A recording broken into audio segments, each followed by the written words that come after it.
మనుషంగా తుప్పలతోనూ చెట్లతోనూ చెత్తతోనూ ఉంటది. కానీ కట్టబడిన తర్వాత అది అందంగా అలంకరించబడిన తర్వాత దాన్ని మాత్రమే చూస్తారు, కానీ దాని వెనకాల శ్రమని ఎవరో చూస్తారా? అది కట్టబడాలంటే ఎంత ప్రయాసం.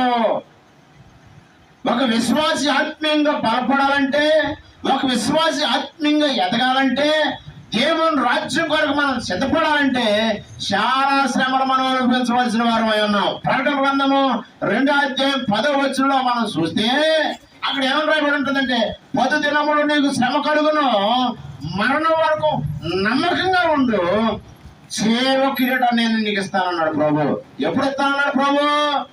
నమ్మకంగా ఉండాలా, శ్రమలో నమ్మకంగా ఉండాలా, ఇబ్బందుల్లో నమ్మకంగా ఉండాలా, శోధనలో నమ్మకంగా ఉండాలా, కష్టాల్లో నమ్మకంగా ఉండాలా. అన్ని విషయాల్లో నమ్మకంగా మనం ఉంటే తప్పనిసరిగా ప్రభు ఒక రోజున మనల్ని దీవిస్తాడు. ఎన్ని శ్రమలు వచ్చినా దేవుణ్ణి ఎక్కడ దూషించలేదు, దేవుని నామాన్ని ఎక్కడ అవమానపరచలేదు. యేసేపు కారణం చేత అభివృద్ధి చెందాడు, ఆశీర్వదించబడ్డాడు. ఏమండి, యేసేపు సెలవు లేకుండా ఎవరు కాలు చేతికి అవకాశం లేనంత గొప్ప ఆశీర్వాదాన్ని మనం చూడగలుగుతాం యేసేపు జీవితం. మనం కూడా ఆశీర్వదించబడాలంటే దేవుని యందు భయభక్తులు కలిగి ఉంటే మనము మన కుటుంబాలు తప్పనిసరిగా ఆశీర్వదించబడతారు.